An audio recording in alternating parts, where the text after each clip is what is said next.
Hi, welcome to this short video in the 5 Minute of Supervision series on dealing with unprofessional behaviour. My name's Matthew Links and I'm the Discipline Lead in Medicine at Bond University, and I'm speaking to you today from the land of the Kombumerri people on the Gold Coast. Dealing with unprofessional behaviour is one of the pointy ends of the supervision process. It really depends upon previous work, building relationship, role modelling good behaviour, and motivating students in a less contested issue. It can sometimes be necessary to check your own emotions because unprofessional behaviour can make me upset and angry. It's important that we keep the learner's interests at heart and focus on improvement. And like all potentially contested issues, documentation of what happened and what you've done is critical. Unprofessional behaviour comes in all shapes and sizes. So a good first question is just to check in on your own expectations. Is this really unprofessional behaviour? Ideas about dress standards or etiquette around mobile devices, these are viewed differently by different people, particularly between generations. And sometimes I find I need to check in about my own expectations. If it is a problem of unprofessional behaviour, then it's really helpful to see whether this is a problem of engagement, of dishonesty, of disrespectful behaviour, or a poor self-awareness, as naming it's important and the solutions are going to be different. The most important step is probably making an informed judgment, and here the fifth habit of highly effective people is a good guide. Seek first to understand before being understood. Before jumping into a solution, make sure you understand the situation. If you need to get an account from other witnesses, perhaps this is helpful. Check with others whether there have been other problems. After that, understanding starts with understanding the student's perspective. Next, you should inquire about potential contributing factors like outside stresses. Checking in that the student is okay is dealing with both causes and consequences, and it also sends a message that you care. So with this information in hand, you then need to make a judgment about what happened. You also need to make a judgment about whether you're the right person to deal with this.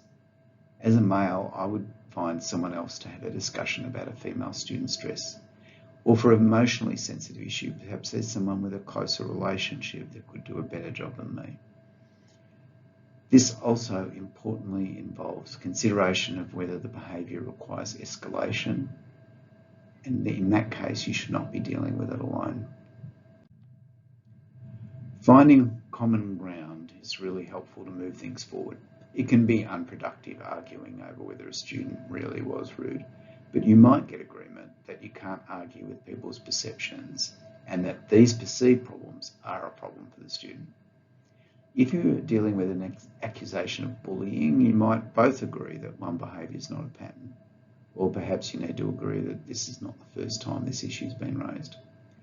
Agreeing that staying out of trouble is again a common goal. Next, moving forward is aided by solving the precipitating behavioural problem. Walk through the event and ask how it could have gone better. Cognitive reframing is often helpful. Perhaps that nurse wasn't being difficult when she wouldn't let you see the patient. Perhaps they knew something about how unwell they were. Are there any frameworks or advice that you can recommend that would provide a better way? Perhaps using the Speaking Up for Safety framework would provide a better way of discussing a problem in patient care. Or you might recommend that clinical environments are stressful and that many people find stress management helpful. Out of this conversation, you want to find an agreed strategy and then seek a commitment to change. It helps then to ask, how can I support this process? Problem solving the precipitant is only part of the solution. It's also important to problem solve the emotions. Discuss the emotional impact of the event and of this conversation and offer support. And if they don't want support, at least give them a pathway. For example, you can say, if you find yourself getting angry with the nurses again, you might consider getting some support with anger management, either a self-help strategy or from a psychologist. Regardless of the solution, you need to know if there's an ongoing problem, and the question is how you're going to get the data you need. Sometimes assessment tools can help you get observed practice and feedback.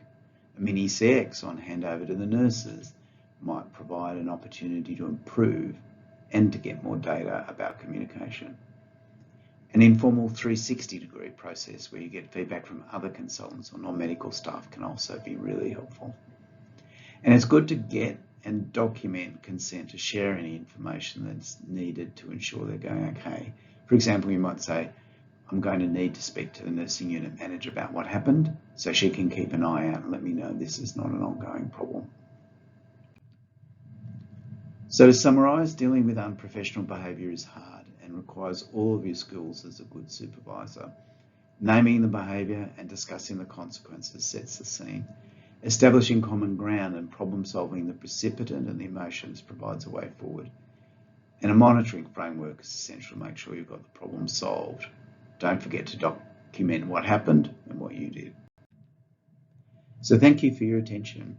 Here are some references, and if you found this useful, check out our other videos on Vimeo or my YouTube channel.